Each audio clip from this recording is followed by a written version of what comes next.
السلام علیکم ورحمۃ اللہ وبرکاتہ۔ الحمدللہ نحمده ونستعینه ونستغفره ونؤمن به ونتوکل علیہ۔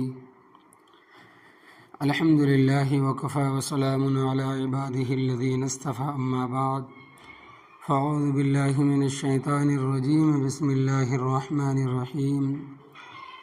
ان عدۃ الشہور عند اللہ 12 شہرا فی کتاب اللہ یوم خلق السماوات والارض منها 4 حرم۔ صدق اللہ العظیم۔ مسلمانوں کے یہاں یہ مہینہ محترم، معظم اور فضیلت والا ہے۔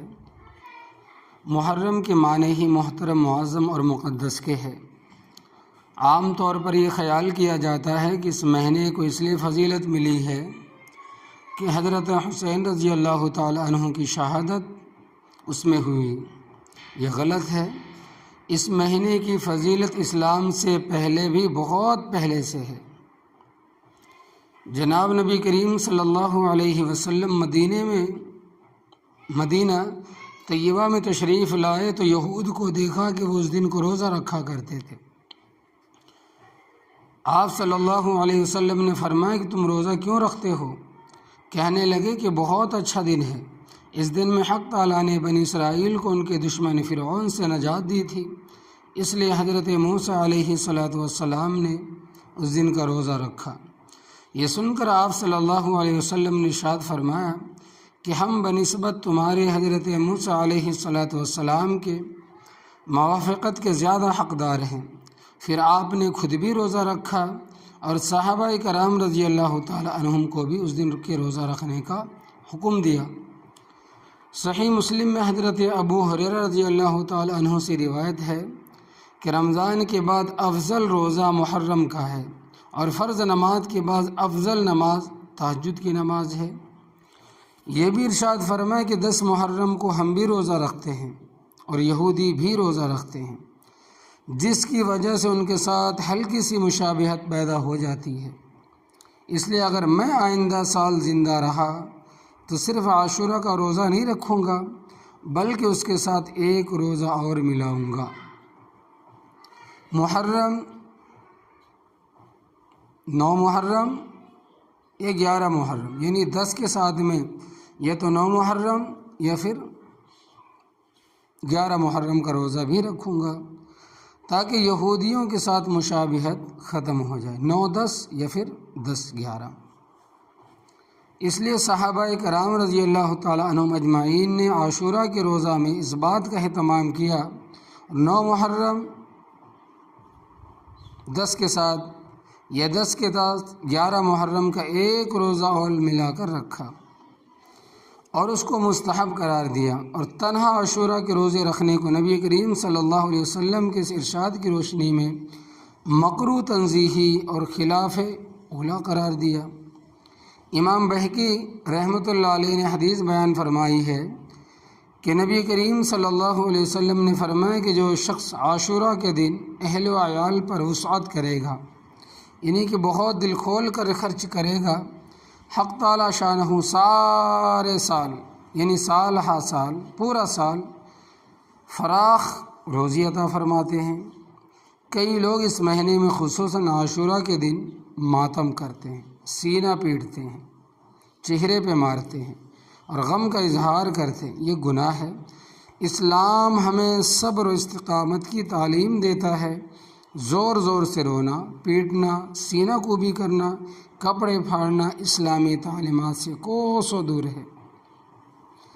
اسلام کا حکم تو یہ ہے کہ کسی کے مرنے سے 3 دن بعد غم کا اظہار نہ کرو اور نہ سوگ مناؤ۔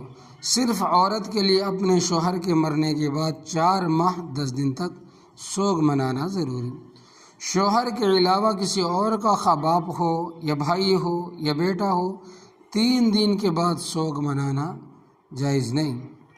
بعض لوگ سیدنا حضرت حسین رضی اللہ تعالیٰ عنہ کا سوگ مناتے ہیں، محرم میں اچھے کپڑے نہیں پہنتے، بیوی کے قریب نہیں جاتے، چارپائیوں کو الٹا کر دیتے ہیں۔ وغیرہ وغیرہ۔ حالانکہ حضرت حسین رضی اللہ تعالیٰ عنہ کی شہادت کو تقریباً 1400 سال ہو چکے ہیں۔ یہ سب ناواقفیت کی باتیں ہیں۔ اللہ تبارک و تعالی ہم سب کو ہدایت پر رکھے۔ جب وہ شہید ہوئے غم اس وقت تھا، تمام عمر غم کرنا کسی کے واسطے شریعت میں حلال نہیں۔ غم کی مجلس کا حضرت حسین رضی اللہ تعالی عنہ کی ہو یا کسی اور کی جائز نہیں ہے، کیونکہ شریعت میں صبر کا حکم ہے اور اس کے خلاف غم پیدا کرنا خود معصیت اور گناہ ہوگا۔ مجمع کر کے لوگوں کو جمع کر کے شہادت حسین رضی اللہ تعالیٰ عنہ کا بیان روافض کے ساتھ مشابہت ہے جو حرام ہے۔ روافض یعنی کہ شیعہ۔ حضرت مولانا محمد شفیع صاحب رحمۃ اللہ علیہ فرماتے ہیں کہ ہمارا تو سارا خاندان شہیدوں کا ہے۔ ایک حضرت ابوبکر صدیق رضی اللہ تعالیٰ عنہ کو چھوڑ کر سارے ہمارے بڑے شہید ہی ہیں۔ اب اگر اس وقت سے آج تک ہمارے سارے بزرگوں کے صرف شہیدوں ہی کا ذکر ہو تو 365 دن سے زیادہ نظر آئیں گے۔ 70 تو شہید ہے غزوہ احد میں، 12 کے قریب بدر میں، پھر حضور نبی کریم صلی اللہ علیہ وسلم کے سامنے، اور نبی کریم صلی اللہ علیہ وسلم کے بعد کتنی جنگیں ہوئیں، کتنے شہید ہوئے۔ حضرت عثمان، حضرت علی، حضرت حسن رضی اللہ تعالیٰ عنہم کو کس کس کا ماتم کرو گے؟ حقیقت تو یہ ہے کہ فی گھنٹہ ایک شہید کا بھی پورے سال میں ایک دفعہ ذکر کرو تو شہداء کے نام پورے نہیں ہوں گے۔ اسلام کے لیے جن شہداء نے نبی کریم صلی اللہ علیہ وسلم پر جانیں دی، کیا ان کا ماتم کرنا باعث گناہ ہوگا؟ یہ تو نبی کریم صلی اللہ علیہ وسلم کی امت کو یہ فخر عطا ہوا ہے، جو شہید ہوا اس نے درجات حاصل کی، کامیابی ملی، خوش ہونے کی چیز ہے۔ جان دی اللہ تبارک و تعالیٰ کے راستے میں اور حیات جاودانی پائی، یہ بہادروں کا شیوا ہے۔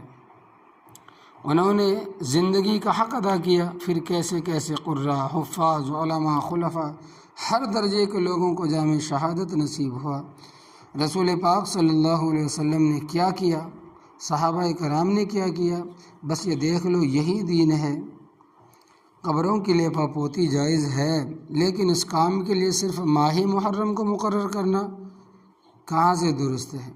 جب بھی موقع ہو لیپا پوتی کرایا جا سکتا ہے۔ قبروں کی زیارت ثواب ہے، کیونکہ ان کے دیکھنے سے موت یاد آتی ہے، مگر اس کام کے لیے لوگ 10 محرم کو مقرر کرتے ہیں، سال میں صرف اسی دن قبرستان جاتے ہیں، آگے پیچھے کبھی بھول کر بھی نہیں جاتے۔ صحیح نہیں ہے، یہ چیز صحیح نہیں، قطعاً صحیح نہیں۔ کچھ لوگ عاشورہ کے دن قبروں پر سبز چھڑیاں رکھتے اور یہ سمجھتے ہیں کہ اس سے مردے کا عذاب ٹل جاتا ہے۔ اس عمل کے التزام میں بہت خرابیاں ہیں۔ مثلاً غیر لازم کو لازم سمجھا جاتا ہے، بعض لوگ عذاب ٹل جانے کو لازمی خیال کرتے ہیں، اور یہ بالکل بھی صحیح نہیں ہے۔ تو اللہ عمل کی توفیق عطا فرمائے، آمین یا رب العالمین۔